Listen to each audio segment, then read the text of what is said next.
Tá claro a minha voz aí no fundo? Tá tranquilo? Então tá bom.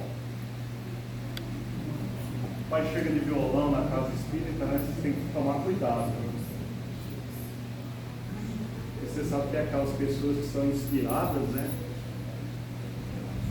Cantam, tocam, né? São totalmente inspiradas, né? Já vem de outras vidas. E tem aqueles que não são tão inspirados que nesse pessoal, né? Que resolve tocar para os outros na casa espírita, né? É o nosso caso. Então, é mais pela mensagem mesmo. Essa primeira música que nós vamos cantar, o nome dela é Vozes do Coração. Ela tem uma história bem interessante. Ela veio num CD da Seara Bendita, lá em São Paulo. Inclusive agora, né, a criançada deve estar curtindo aí, está passando o filme dos Mamonas Assassinas, né? Está em cartaz do cinema. E na época da evangelização lá na Seara Bendita, as crianças não queriam cantar outra coisa, só queriam cantar os Mamonas Assassinas, né? E as letras, vocês lembram, né? Eram bem terríveis, né? E aí eles resolveram montar um grupo de música dentro da Seara Bendita. O nome do grupo se chamava Sábado de Sol, que era o nome de uma das músicas. E o Alberto, que compôs essa música, ele trabalhava em Paulínia, perto de São Paulo. Então ele fazia esse trajeto todo dia de São Paulo a Paulínia, de carro. E um dia, indo trabalhar, ele só sentiu aquele impulso, encosta. Ele encostou e fez essa música. Ele disse que levou aproximadamente 5 minutos para fazer essa música. Tá bom? O nome dela é Vozes do Coração. É uma música totalmente psicografada, né? Vocês já ouviram falar de música espírita? A gente fala música espírita, mas o termo música espírita não existe, né? A gente agrega, nós agregamos. E nas obras de Kardec, fala em música. Alguém já ouviu alguma coisa falando de música nas obras de Kardec? Só tem um trecho falando de música em obras póstumas. É onde Rossini, o maestro Rossini, fala que a música que se ouvia naquela época, em 1850, era uma música chula. A música que se ouvia em 1850, eles tratavam como música chula. Esse é o termo usado. E nós vamos lembrar que em 1950 se ouviu o que? As orquestras, os grandes compositores, os grandes, né? Beethoven, Chopin, e era tido como música chula. Imagine se ele ouvisse o funk hoje.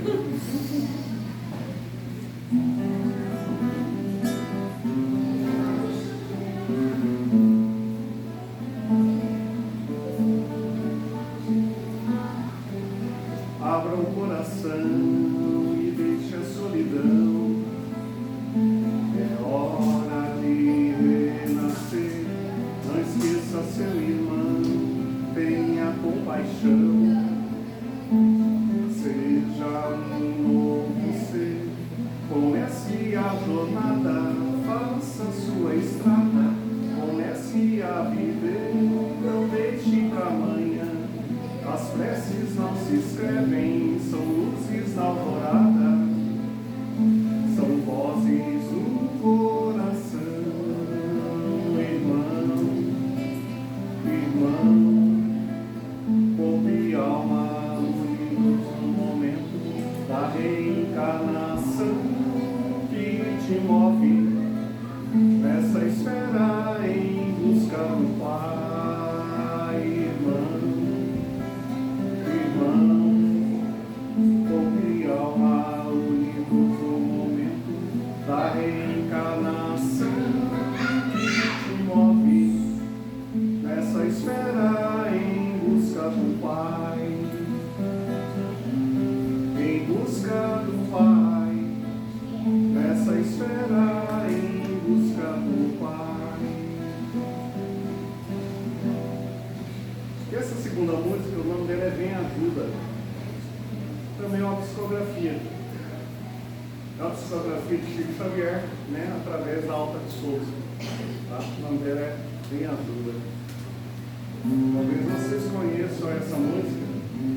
Eles usavam muito naquele movimento no Concafras.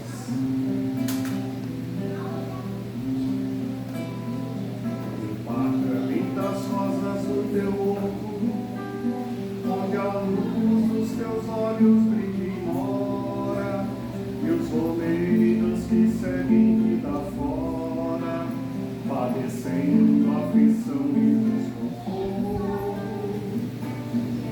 O refrão é fácil, hein? Vamos ensaiar?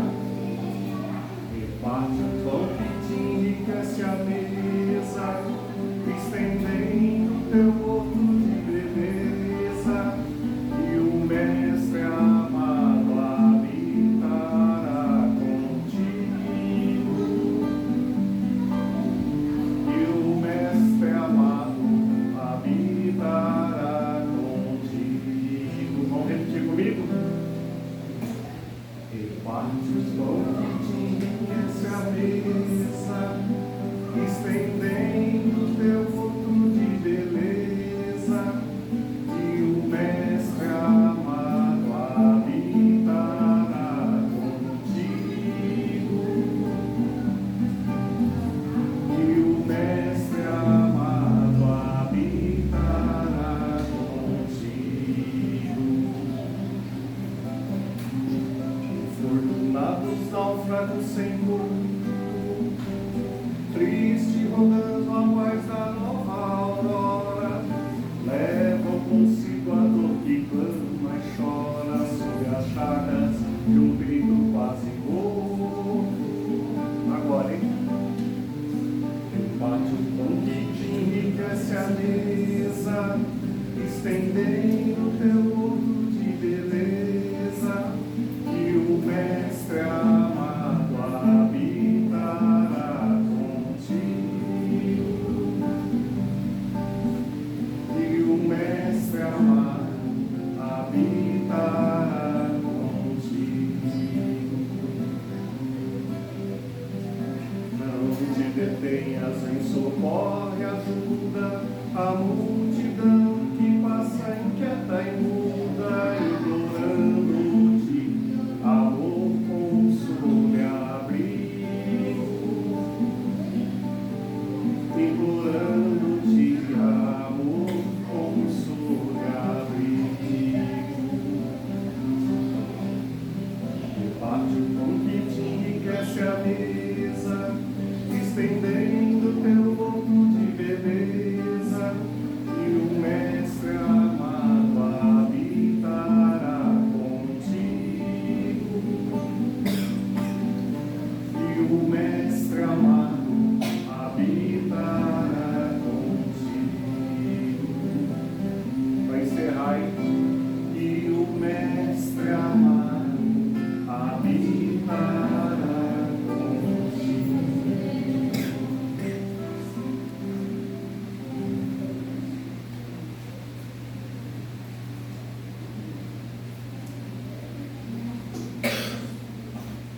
Então nós vamos bater um papo com vocês hoje. É sobre o capítulo 12, amai os vossos inimigos.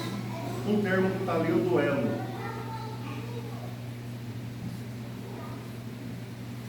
Só que antes de falar propriamente do tema, eu queria lembrar uma coisinha com vocês. O Espiritismo não tem dogmas. Nós não temos um dogma de fé. Você tem que acreditar porque é isso e acabou. Não, nós não temos dogmas. Mas existem alguns preceitos, algumas coisas que nós, quando nos dizemos espíritas ou simpatizantes do Espiritismo, tem algumas coisas que nós precisamos saber. São 5 itens que o espírita entende como sendo a base da filosofia, e a base da ciência, e a base da religião. Eu vou perguntar para vocês agora, vocês sabem quais são esses 5 itens? Não precisa brigar para responder, um de cada vez, sem tumulto. Vocês sabem ou não sabem? Então vamos começar aqui comigo. Ó. O Espírito acredita em Deus? Sim. Ah, nós acreditamos em Deus? Ah, que bacana. Então o Espírito acredita em Deus. O que mais nós acreditamos? Hã? Imortalidade da alma. Nós acreditamos nisso? Sim. Nascemos simples e ignorantes e vamos até virar anjos, até virar espíritos puros. Cristo. 2, 3. Reencarnação. Reencarnação. O espírito é reencarnacionista? E a grande prova da bondade de Deus para conosco é permitir que reencarnemos. Nós somos reencarnação. 4. Existe vida fora da Terra? Vocês acreditam nisso? Existe. Existe. Então, ó, Deus, imortalidade da alma, reencarnação, pluralidade dos mundos habitados. E o quinto? Comunicação entre espíritos. Nós acreditamos que o mundo, espíritos encarnados comunicam com espíritos desencarnados. Mas eu vou perguntar para vocês, nossos irmãos das religiões afrodescendentes também não acreditam nisso? Acreditam? Eles acreditam nisso também. E qual a diferença do espírito aqui? Hã? Jesus. Nós somos seguidores do Cristo. Nós somos seguidores de Jesus. Acreditamos nisso e temos como modelo Jesus. Jesus esteve conosco há 2000 anos atrás, nos deixou, como ele diz, o caminho, a verdade, né? E a vida. Segue o caminho de Jesus, que nós encontraremos a verdade e seremos espíritos. E há 150 anos atrás, aproximadamente 160 anos atrás, veio Kardec. Antigamente tinha uma frase que muitos espíritas colocavam no carro, que estava escrito assim, ó: estudar Kardec para entender Jesus. Depois mudaram, aí havia escrito assim: estudar Kardec para viver Jesus. E Jesus, quando questionado, quais seriam os mandamentos de Deus, quais seriam os mandamentos a serem seguidos, nós não vai escutar aí atrás, tá tranquilo?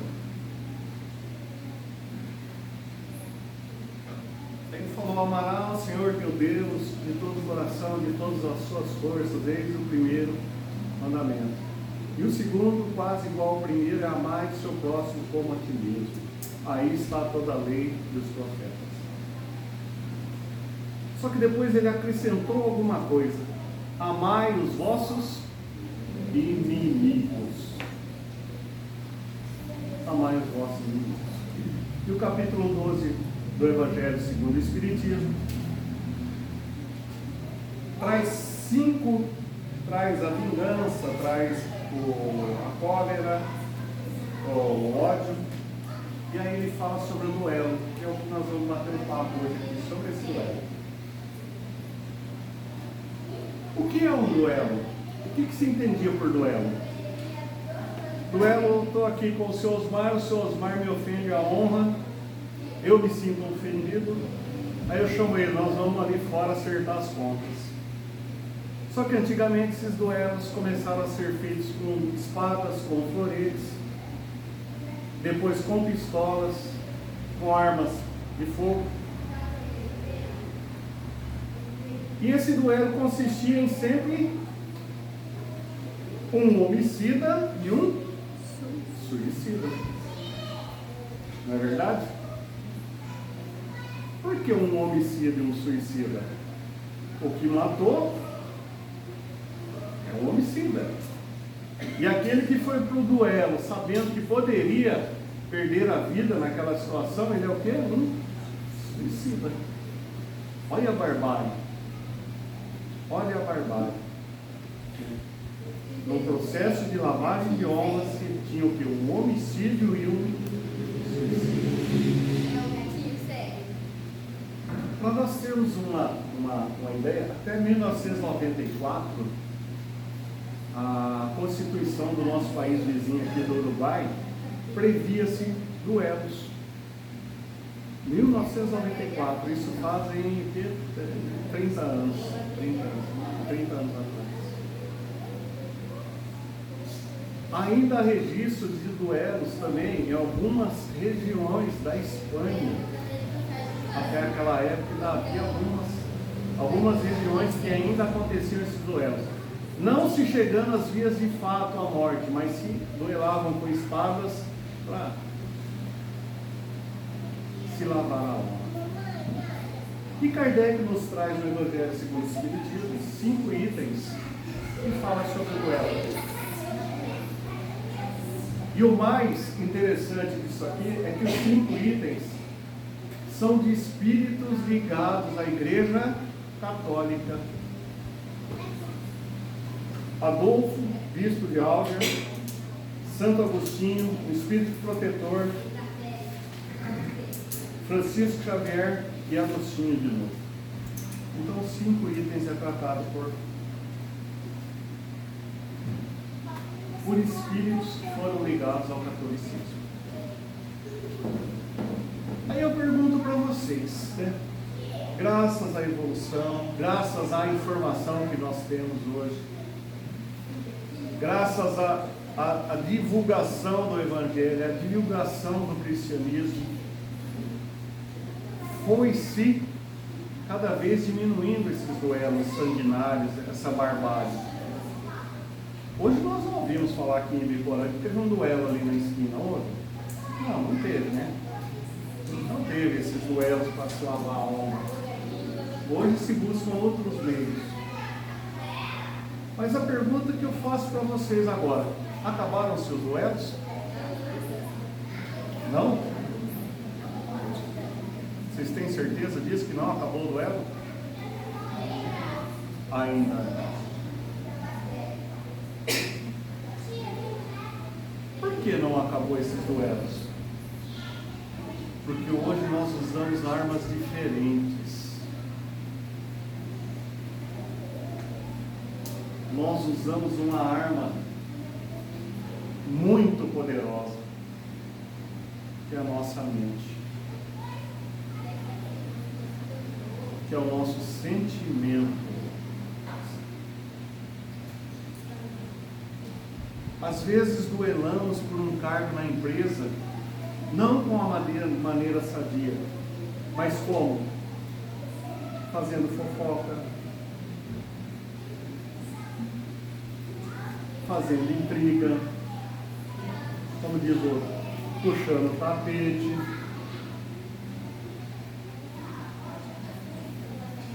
Duelamos nas nossas casas, muitas vezes para impor a nossa vontade. Duelamos com os nossos filhos, né? Até o ponto da gente chegar e falar: aqui quem manda sou eu.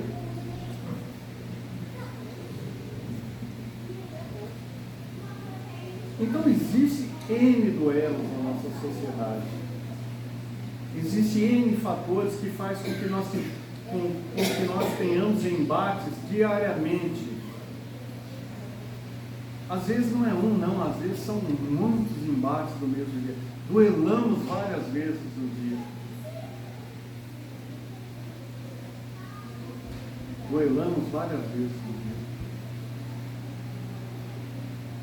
Mas a maior luta que nós temos, o maior duelo que nós temos, não é o que eu tenho com o meu próximo, é o que eu tenho comigo mesmo.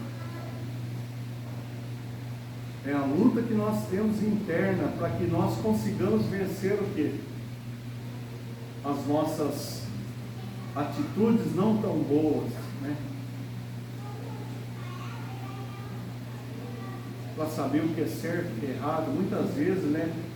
Não é questão, não é um problema, não é um erro grave, não seria esse termo, seria não seria perante as nossas leis, seria uma falha, seria um problema, mas moralmente, muitas vezes é um problema. E essa luta que nós travamos para vencer esses probleminhas nossos do dia a dia, é que é o nosso verdadeiro duelo diário, verdadeira luta diária. Tem uma história de um índio, questionaram ele uma vez, como que ele explicava os sentimentos dele. E ele falou assim: olha, eu sinto que dentro do meu peito existem dois cães. Um muito bom e outro muito ruim. E esses dois cães, esses dois cachorros vivem brigando. Aí perguntaram para ele: e qual que vence a luta nessa briga? Ele falou: sempre vence aquele que eu alimento mais, aquele que eu alimento melhor. E isso nós temos que tomar consciência da nossa vida, né? Que tipo de sentimento nós estamos alimentando dentro do nosso coração, dentro da nossa mente? O que eu estou devolvendo para a sociedade? Raiva, ódio? Eu estou desejando o bem do meu próximo, desejando amor, desejando paz, sendo um pacificador, né? Porque se queira ou não queira, nós temos uma tendência a botar uma lenha na fogueira. Não sei vocês, lá em casa é assim, né? Gosta de botar uma gasolina no fogo, ao invés de, às vezes, a gente ser aquele pacificador, aquele mediador. E a nossa luta a minha luta não é com o Osmar, não é com a Leonor, não é com a Lourdes, não é com a Edna, não é. Minha luta é comigo mesmo. E eu tenho que vencer. Mas vencer o quê? Vencer minhas más inclinações, vencer minhas más tendências, vencer o meu orgulho, vencer o meu egoísmo. Eu falo que eu não sou palestrante, eu sou contador de história. É diferente. Eu não sei se eu já contei essa história aqui. Se eu contei, vão ouvir de novo. É a história da Benedita Fernandes. Alguém conhece ela? Alguém conhece a dona Benedita aqui, não?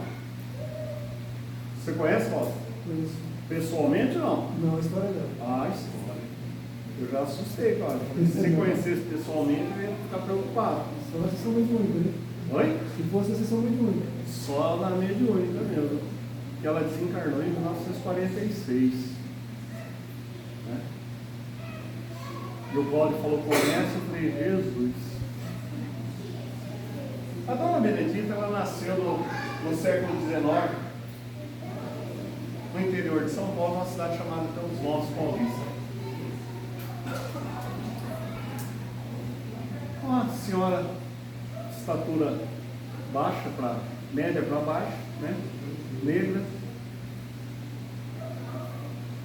E ela, sendo criada ali nos arredores, logo ela desenvolveu uma particularidade. A dona Benedita surtava na rua. E quando ela surtava, imagina que ela tirava a roupa e andava nua na cidade. Isso por volta de 1890. Se a gente achar alguém nu na rua ali, a gente vai assustar, não vai? Imagine 1890. Lá saía ela andando nua na rua, aprontando, entrava nos comércios. Nossa, isso virava uma coisa de louco. Isso na cidade de Birigui, São Paulo, onde ela já tinha, né, já estava na adolescência para a juventude. E a dona Benedita, né, surtava, ia para a rua, fazia, aprontava as coisas. Vinha o delegado, prendia a dona Benedita, deixava ela presa uma semana, 10 dias, 15 dias, até a dona Benedita se acalmar. A hora que ela se acalmava, ele pegava e soltava ela de novo. Passava um tempo, tudo tranquilo com ela, ela tinha o problema de novo, surtava de novo, ia para a rua, tirava a roupa, aprontava tudo novamente, prendia ela.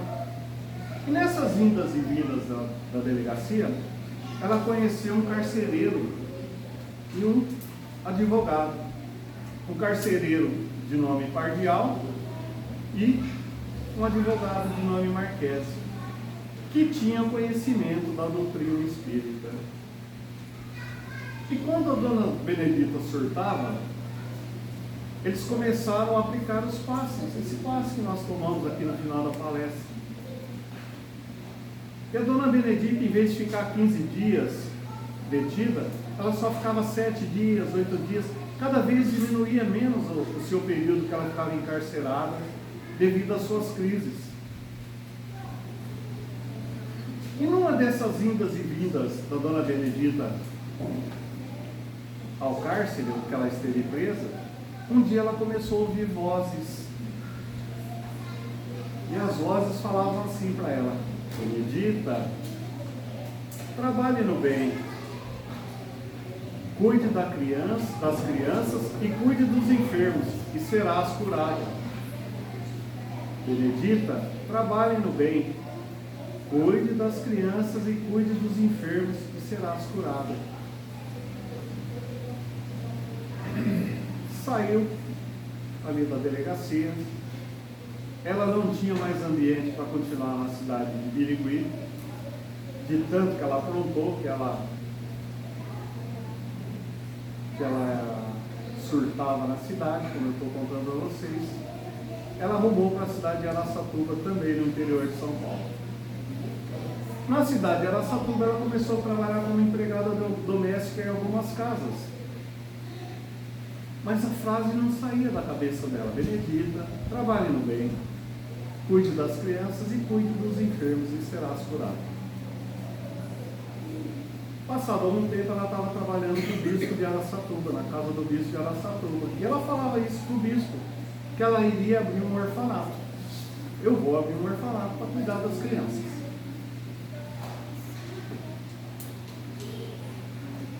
Nessa dela falar que abriu um orfanato, o bispo recebeu um padre para um almoço e contou para esse padre, falou: ó, minha empregada doméstica aqui, a Benedita, disse que vai abrir um orfanato. E o padre achou graça, né? Mas como? Uma empregada doméstica, praticamente sem cultura nenhuma, como é que ela vai abrir um orfanato? E gargalhou daquela situação. Mas aquilo não foi motivo para desânimo para ela. É que ela fincou o pé e falou: não, agora eu abro mesmo.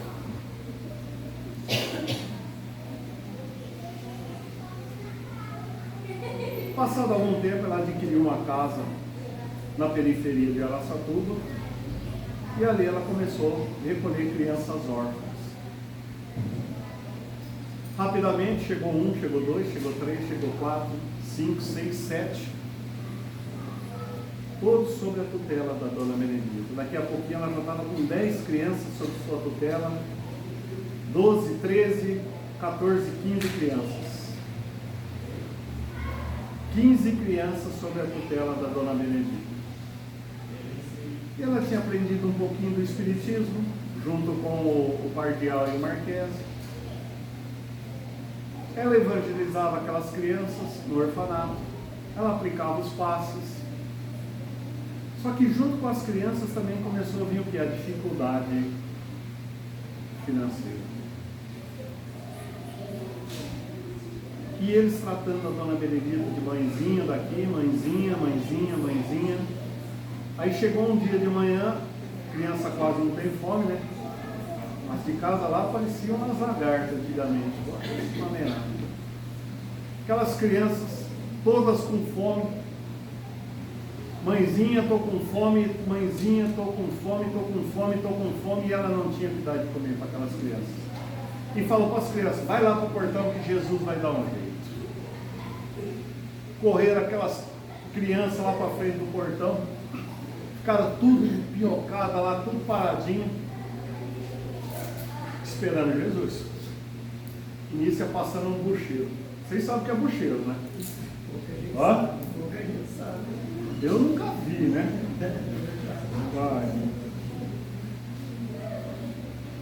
Bucheiro, padeiro, peixeiro e o leiteiro. para vocês que são mais novos, o pão não ia buscar na padaria, passava o carrinho entregando pão, entregando leite, vendendo peixe, carrinho de peixe, né, com gelo na rua. E tinha o bucheiro. E eu não lembro o nome do bucheiro, você lembra? Você lembra o nome dele?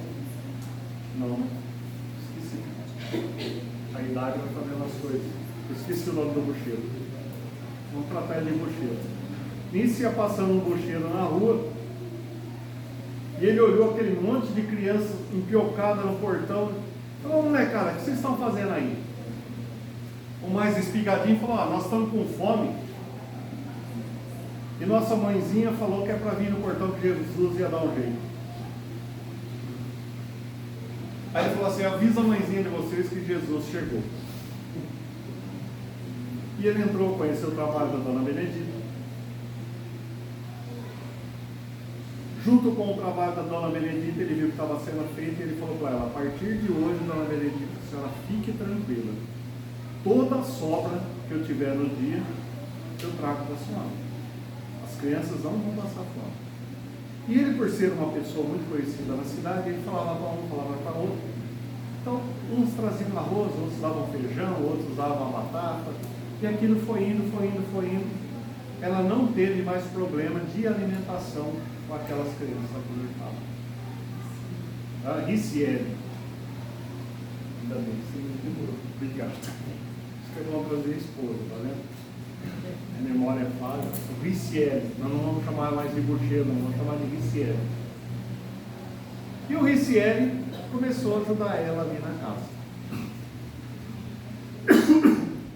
Passado algum tempo, a dona Benedita, andando nos arredores de Araçatuba, ela viu no morro, assim, ó, tinham alguns urubus dilacerando alguma coisa. E no impulso ela falou: nossa, parece que tem um corpo humano ali. E ela resolveu ir lá. Para a infelicidade da dona Benedita, os urubus estavam dilacerando um corpo humano naquele corpo. E para a maior infelicidade dela ainda, ela conhecia aquela pessoa. Que era um andarilho de rua, no tempo que ela morava na rua, ele também estava lá. Voltou a frase na cabeça: Benedita, trabalhe no bem, cuide das crianças e cuide dos enfermos, que será curado. E ali ela resolveu que, além do orfanato, ela ia abrir um hospital, sanatório. E rapidamente, igual as crianças, chegou um, chegou dois, chegou três, chegou quatro. Todos os que eram considerados desajustados na sociedade eram levados para a dona Benedita. Muitos chegavam em crises terríveis, terríveis. Mas a ascendência moral dela era tão grande que ela simplesmente aplicava os passes nesses irmãos sofredores e eles ali se acalmavam. O que aconteceu? A prefeitura de Araçatuba viu que tirou todos os desajustados da rua, começou a ajudar a dona Benedita, né? E aí, qualquer problema manda para ela, qualquer problema manda para ela. Foi crescendo o hospital. Até que chegou um dia, o prefeito de Araçatuba falou para ela: ó, dona Benedita, a dona Benedita não chegou não. Não foi a verba do mês para ela. E ela foi falar com o prefeito. Seu prefeito, e a verba? E o dinheiro? Ele falou: então, dona Benedita, sabe como é que é, né? A gente que tem a casa, né? Sabe como é que é a política, né, senhor Osmar? Como é difícil, né? Arrumar uma verba para alguma coisa. Falei: então, nós vamos ter que cortar a verba, não tem o que fazer, né? Eu sei que a senhora é bem relacionada, a senhora vai dar um jeitinho lá. Eu falei: tá bom, vou dar um jeitinho. Sem problema nenhum. Chegou na casa dela, ela abriu o portão, pegou aquele monte de pessoas que ela tinha recolhido e falou: todo mundo para a rua. Soltou todo mundo na rua de Araçatuba. Disse que foi terrível aquele dia. Comércio fechando, tinha que baixar as portas, porque eles estavam aprontando uma arruaça na cidade. Disse que foi terrível. Disse que na hora o prefeito falou: manda buscar a dona Benedita. Vai lá, dona Benedita, o que a senhora fez? Ela falou: não tem dinheiro. Ele falou: não, a senhora pode ficar tranquila que nunca mais vai faltar dinheiro. E esse que a senhora recolheu, todo mundo. Beleza, recolheu. Há uns 10 anos atrás, ou mais, eu tenho uma irmã que mora lá em Araçatuba, nós tivemos a oportunidade de conhecer lá a Casa Benedita Fernandes. O hospital está de pé até hoje, um hospital voltado para tratamento de alcoólicos e narcóticos, né? E pessoas que têm algum outro problema. A dona Benedita faleceu numa noite de outubro de 1946, depois de ter trabalhado a evangelização com as crianças. Sentiu fortes dores no peito, deitou e por volta das 11h30 da noite ela desencarnou. Agora eu vou lembrar o Bucheiro. O Bucheiro Ricieli, que não é mais chamado de Bucheiro, Ricieli, continuou o trabalho da dona Benedita, trabalhando. E ele foi acometido por um câncer violentíssimo no pulmão.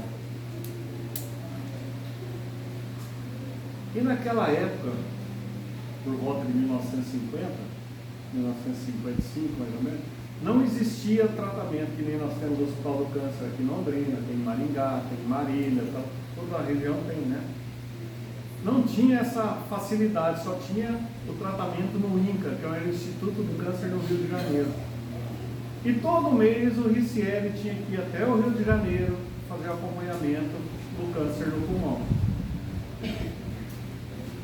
E ele e a mulher, estando no Rio de Janeiro uma certa época, por alguns amigos espíritas que ele conhecia lá, onde ele se hospedava, ficou sabendo que ia ter um jovem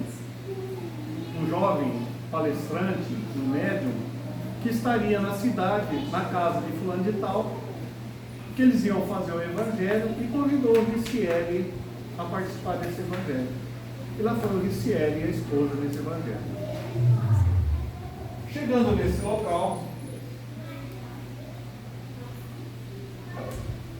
esse jovem que ia fazer o evangelho, o nome dele é Edivaldo Pereira Franco,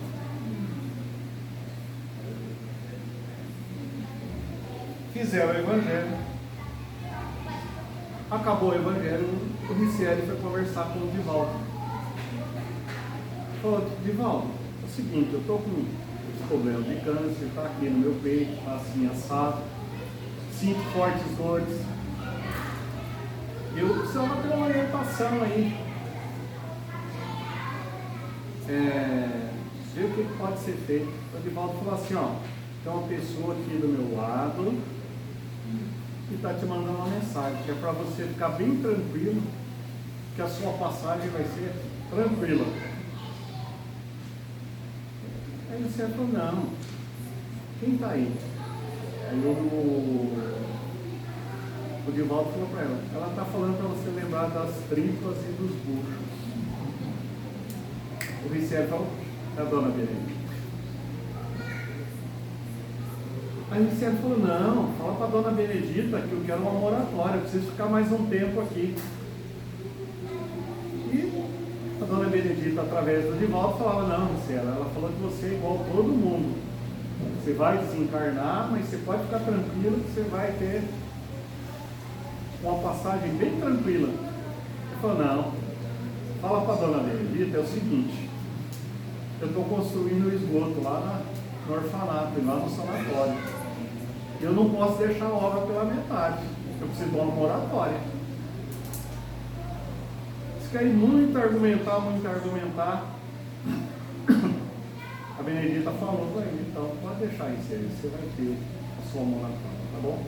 Então, tranquilo. Foi para o passe, fizeram um trabalho de fluidoterapia. Acho que a casa aqui tem também, né? Fluidoterapia. Fizeram trabalho de fluidoterapia, trabalho de passe no Ricieli, e as dores sumiram. No outro dia ele foi no Instituto do Câncer, fez a radiografia do peito, O câncer estava lá do mesmo jeito, agressivo, e o médico olhava para ele e falava: não entendo como o senhor não está sentindo dor. O senhor não está sentindo dor nenhuma? Ele falou: não estou sentindo dor. Ricieri volta para Araçatuba. Aproximadamente 1 ano e meio depois, ele termina a obra do hospital. Numa tarde chuvosa, estava ele e a esposa sentados conversando, sentiu fortes dores no peito nessa tarde chuvosa e ali desencarnou o Ricieri. Provavelmente parado pela cama dele. E aí eu só queria lembrar vocês quem que era Benedita Fernandes no nosso começo da história. Quem era ela? Uma pessoa que provavelmente, né, nós chamaríamos do que? De louca, né? Louca. Uma pessoa, né? E a gente vê aí que os desajustados somos nós, né? Verdade? Porque ela conseguiu entender Deus. Benedita Fernandes conseguiu entender Deus. E demais, ela não só entendeu Jesus, mas ela viveu Jesus. E a nossa grande luta enquanto encarnados, né? Nós não podemos lembrar, nós não podemos esquecer nunca qual é o nosso real objetivo aqui, que é a evolução do nosso espírito. E para evoluir o espírito eu preciso dos meus relacionamentos e eu preciso do trabalho no bem, E demais, nós não podemos entender que trabalho no bem é 1h30 que eu vou lá na casa espírita servir a sopa. Ou 2 horinhas que eu tiro na semana para ir lá na comunidade e trabalhar na comunidade.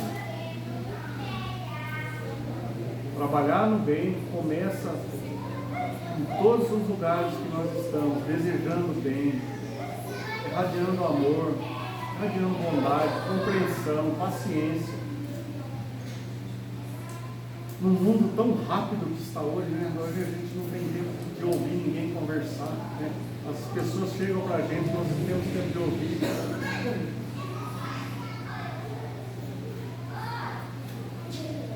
Olha a história de Jesus. Jesus não pegou um copo e falou: não, esse copo é seu, estou te deixando esse copo aqui, ó.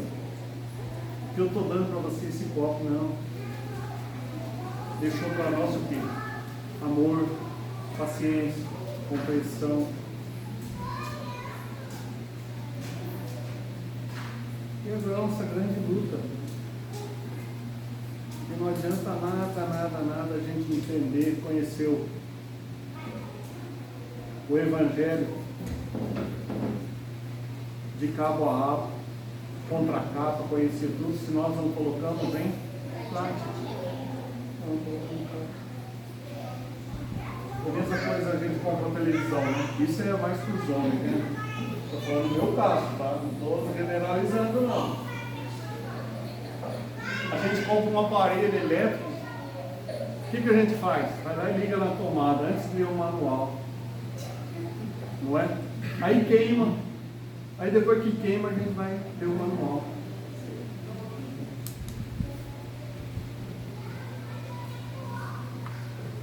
Se existe um manual, você lê o manual e não põe em prática, o que você está fazendo? Está queimando o aparelho. Não é? Então se a gente lê o Evangelho e não coloca ele em prática, epa, estou queimando o meu aparelho.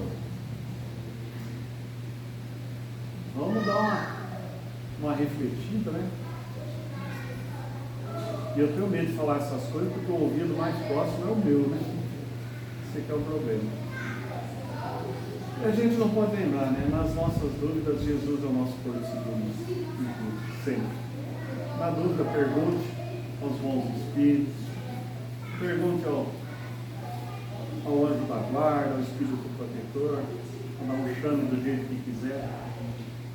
Peça orientação, né? Ele já falou: pedis e obtereis, né? obtereis o quê? A resposta. Se a resposta vai agradar o nosso orgulho ou não, não sei. Mas com certeza vai deixar a nossa consciência bem tranquila. Vai deixar a gente no caminho bem reto, né? Sabendo que o que é certo a ser feito. Obrigado pela paciência de vocês. Tá? Que Jesus nos proteja, que os bons espíritos estejam conosco. E só deixar um convite, nós fazemos parte lá do caminho de Damasco, Centro Espírita Caminho de Damasco, na zona sul de Londrina. Temos palestra em passe às sextas-feiras e aos domingos. E estamos convidando todos, né? Conhecer a casa, quiser, para qualquer dia. Estaremos lá de portas abertas. Okay? Obrigado, Osmar. Obrigado, Pedro.